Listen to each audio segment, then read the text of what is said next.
ഒറീസയിലെ ഭുവനേശ്വറിൽ നടന്ന 64ാമത് central geological programming board മീറ്റിംഗിൽ കേന്ദ്ര ഖനി സെക്രട്ടറിയായ കാന്തറാവു കേരളത്തിൻ്റെ ഉത്കണ്ഠ അറിയിക്കുകയും ചെയ്തിട്ടുള്ളതാണ്. നമ്മുടെ അഭിപ്രായ വ്യത്യാസം അവർ അവിടെ തന്നെ ചൂണ്ടിക്കാണിച്ചിട്ടുള്ളതാണ്.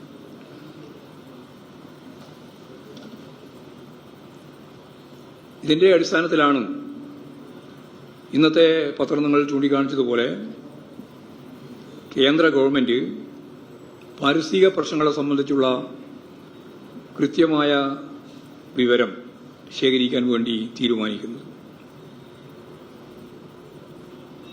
അപ്പോൾ ഫെബ്രുവരി 13 സംസ്ഥാനത്തിൻ്റെ താൽപ്പര്യങ്ങൾ സംരക്ഷിച്ചുകൊണ്ട് മാത്രമേ ധാതു പരിവേഷണത്തിനും ഖനനത്തിനുമുള്ള ലേല നടപടികൾ ആരംഭിക്കാൻ പാടുള്ളൂ എന്ന് വ്യവസായ വകുപ്പ് വീണ്ടും കത്ത് നൽകുകയുണ്ടായി. 2023 ഭേദഗതിക്ക് ശേഷം അതിൽ വന്ന മാറ്റങ്ങൾ വളരെ ഗൗരവതരമാണ്. യഥാർത്ഥത്തിൽ ഇപ്പോൾ ഇവിടെ UDF ഉൾപ്പെടെയുള്ളവർ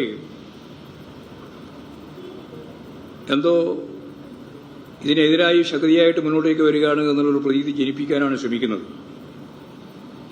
23 ഈ ഭേദഗതി ഞാൻ നേരത്തെ പറഞ്ഞതുപോലെ അവതരിപ്പിച്ചത്. ആ ഭേദഗതി അവതരിപ്പിച്ചുകൊണ്ട് കാര്യമായ ചർച്ചയൊന്നും നടന്നില്ല. കാരണം മണിപ്പൂർ സംഭവവുമായിട്ട് ബന്ധപ്പെട്ട് പ്രതിഷേധിച്ച് പ്രതിപക്ഷം ഒന്നും തന്നെ ഉണ്ടായിരുന്നില്ല. ഒരു കേരളത്തിലെ 18 MP അന്നും ആരും ഒരു തരത്തിലുള്ള പ്രതിഷേധവും രേഖപ്പെടുത്തിയില്ല. അന്നുമില്ല, അതിന് ശേഷവുമില്ല. LDFന്റെ MP ഉണ്ടായിരുന്നല്ലോ. ആകെ ഞാൻ ഈ പറഞ്ഞ പോലെ വളരെ ചുരുക്കല്ലേ ഉള്ളൂ. അവിടെ ഉള്ള ഒരു ഫോഴ്സ് എന്ന് പറയുന്നത് UDFന്റെ ആളുകളാണല്ലോ. പ്രത്യേകിച്ച് കേരളത്തിൽ 18 ആളുണ്ടായിരുന്നല്ലോ. ആ 18 ആൾ അന്നും പ്രതികരിച്ചില്ല, അതിന് ശേഷവും പ്രതികരിച്ചില്ല. ഇന്നേ വരെ പ്രതികരിച്ചിട്ടില്ല. അല്ല, LDFന്റെ ആളുകൾ അന്നേ പ്രതികരിച്ചിട്ടുണ്ട്. അന്നും പുറത്തു തന്നെ പ്രതികരിച്ചിട്ടുണ്ട്. അന്ന് ഉള്ളിൽ പ്രതികരിക്കാൻ പറ്റാപ്പോൾ പുറത്ത് പ്രതികരിച്ചിട്ടുണ്ട്. സമരം RSP മാത്രമല്ല, ഞങ്ങൾ മുഴുവൻ നടത്തിയല്ലോ. പിന്നെ RSP ഇപ്പല്ലേ ഉറങ്ങുന്നു. ഞങ്ങൾ പണിമുടക്കുന്നതിന് ഹർത്താൽ നടത്തിയല്ലോ. അതിൽ ഏറ്റവും പ്രധാനപ്പെട്ട കോഴ്സ് CIT അല്ലേ, അവരല്ലേ സംഘടിപ്പിക്കുന്ന നേതൃത്വം കൊടുത്തത്. അതുകൊണ്ട് RSP നടത്തിയെന്ന് പറഞ്ഞാൽ എന്ത് കാര്യം? ഞങ്ങൾ കൂട്ടായിട്ട് നടത്താമെന്ന് പറഞ്ഞു. നിങ്ങളെല്ലാമായിട്ട് സഹകരിച്ച് മുമ്പോട്ടേക്ക്. കേരളത്തിന്റെ താല്പര്യമില്ലേ? കേരളത്തിന്റെ താല്പര്യം സംരക്ഷിക്കാൻ വേണ്ടിയിട്ട് എല്ലാവർക്കും ചേർന്ന് മുമ്പോട്ടേക്ക് പോകാമെന്ന് പറഞ്ഞു. ആ നോക്കട്ടെ എന്ന് പറഞ്ഞു. എന്നിട്ട് ഇന്നലെ UDFന്റെ യോഗം ചേർന്നപ്പോൾ പറഞ്ഞു നോക്കണ്ട, ചോദിച്ച ഒരു വർക്കിൽ പോകണ്ട എന്ന് പറഞ്ഞതിന്റെ അർത്ഥം എന്നാ? നിങ്ങൾ രാഷ്ട്രീയമാണ്, വെറും രാഷ്ട്രീയം.